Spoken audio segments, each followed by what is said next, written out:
Hey everyone, Eric Hiltz, Bin 412. You know, if there's one question I'm asked most often about wine, it's, hey Eric, I'm in the wine store, what should I buy? But what I did today is I walked into a Pennsylvania state store, purchased 4 bottles for $15 or less that are off the beaten path and I think worth learning more about them. If you want to hear more, stick around. Now, for those of you from Pennsylvania, you know that it's a state-run system, which leads to a lot of homogeneity. What you're going to find in one store is often very similar to what you'll find in another store all the way across the state. That's the bad news. The good news is it comes along with a tremendous amount of purchasing power, which means the state can buy wines for very reasonable prices and pass those savings along to consumers. Specifically, Pennsylvania has a program known as the Chairman's Selection Program, where about every month a whole new set of wines is brought in. Now, not every one of these wines is a winner, trust me. Some of these I think are wineries trying to push off bad vintages or wines that just aren't selling well for a buyer that's going to buy a lot of cases of them. That said, there are some really amazing values to be found. The first wine is from France. It's a Muscadet. Now, Muscadet is a wine region in the Loire Valley, all the way on the western edge of the valley as the Loire River empties into the Atlantic Ocean. The grape here is Melon de Bourgogne, which originated in Burgundy and is a cross between Pinot Blanc and Gouais Blanc. Now, Gouais Blanc, along with Pinot Noir, were the parent grapes of Chardonnay. I did a whole video on that if you'd like to check it out. Now, in the early 1700s, after a particularly harsh winter, Melon de Bourgogne was largely eliminated from Burgundy, but did take off here in this region. Most of the vineyards are planted in an area known as Sevre et Main, which is between 2 rivers in the Loire River Valley. Muscadet is known for lean, mineral-driven wines with notes of lime, green apple, and even a touch of salinity that makes them a wonderful pairing for seafood. Muscadet and raw oysters is amongst my favorite pairings. Another thing to look for on your bottle of Muscadet is the word sur lie, which really means in contact or aged with the dead yeast cells after fermentation is completed. It's really become the standard, but it was found almost by accident through something called the honeymoon barrel. Here, producers would set aside a barrel of wine for special occasions like a family birthday, anniversary, or a wedding, and would notice over time that those barrels that stuck around for a longer time on those yeast cells picked up more mouthful. They were richer in body. They had more concentrated flavors from that extended contact, so it became more of a standard production method. Now, these wines are notoriously reasonably priced, and this one is only $12.99 right now as a Chairman's Selection. This bottle is the 2021 Domaine des Baluettes Les Coteaux Muscadet Sevre et Main sur lie. On the nose, tons of citrus, a really good crushed rock, crushed seashell mineral type edge, and even kind of almost an anise note on this as well. Again, great citrus, even some ripe pear here, and then just tremendous acidity and really good minerality. That kind of salty crushed seashell note comes through on the finish. But really what you notice here is the mouthfeel is amazing. For a wine that's this energetic, it's got a real creaminess to the texture as well. Really, really nicely done. $12.99, well worth seeking out. The next bottle is the 2020 Domaine Pitault Landry Bourgeuil.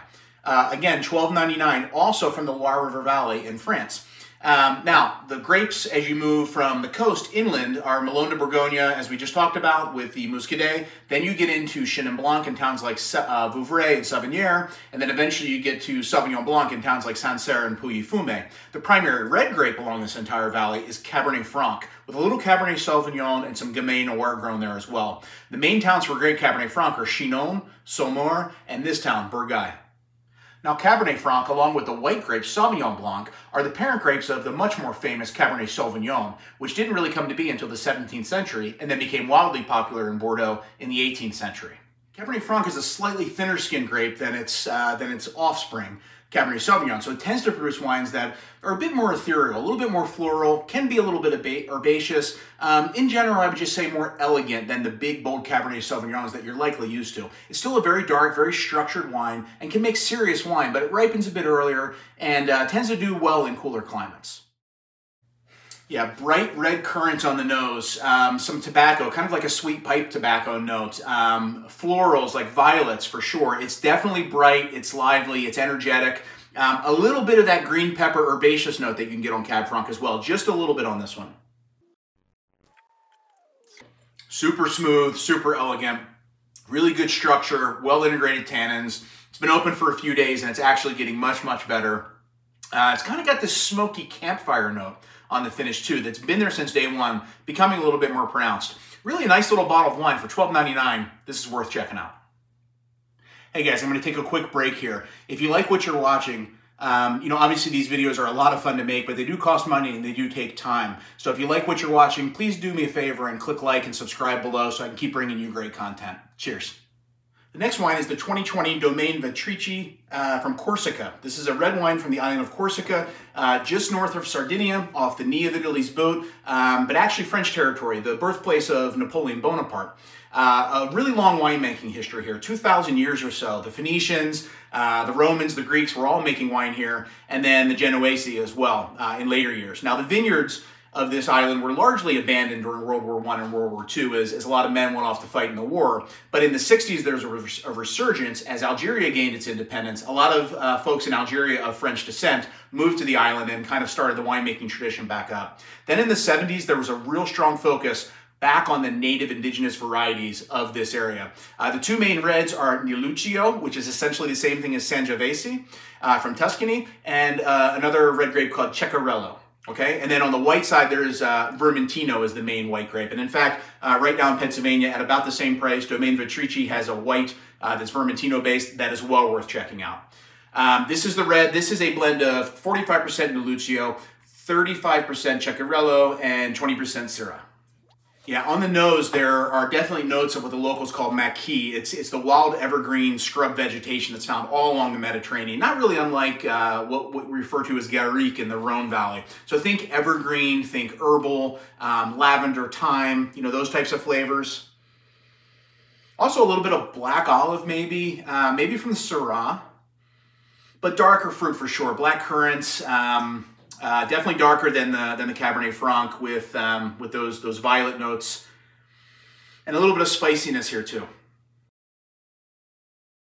On the palate, there are some blackberry notes, definitely some darker fruit notes, some licorice or anise, again, that sticks on the palate, and finishes with some spice. This is a good wine. I'm not blown away by this wine. For $12.99, worth seeking out if you wanted to try Nieluccio and Ceccarello and try a Corsican red. Definitely worth the $12.99. Not blowing me away though. Now, the last wine we have is the Garzon Tannat Reserva 2020. Again, $12.99 in the Pennsylvania state stores. Now, most people are familiar with wines from South America due to the popularity of Malbec in Argentina and perhaps Sauvignon Blanc, Pinot Noir, and Carmenere in Chile, but Uruguay is also not to be missed. A bit more milder climate than those other sites. It's more Atlantic coastal, more similar to European regions perhaps. Wines like from regions like Portugal than the mountainous, more rugged Argentina and Chilean regions. Deeper fruit on the nose than the previous two with a plum-like note, some subtle signs of oak here as well. Smells like a wine that's richer and going to be more fuller and a little bit more bold than the previous two wines we've had. On the palate, definitely fuller bodied, really good structure. Tannat is known to be a fairly tannic grape, and this one definitely fits the bill. Without being overly dry or austere, lots of good fruit here as well, but definitely very dry and really good structure.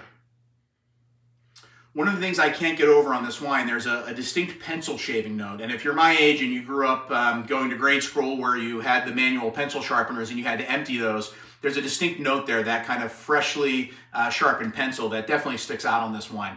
I like this wine. It's good. It's well worth seeking out. I'm not blown away by it, but again, for $12.99, gives you an idea of what Tannat can do in Uruguay.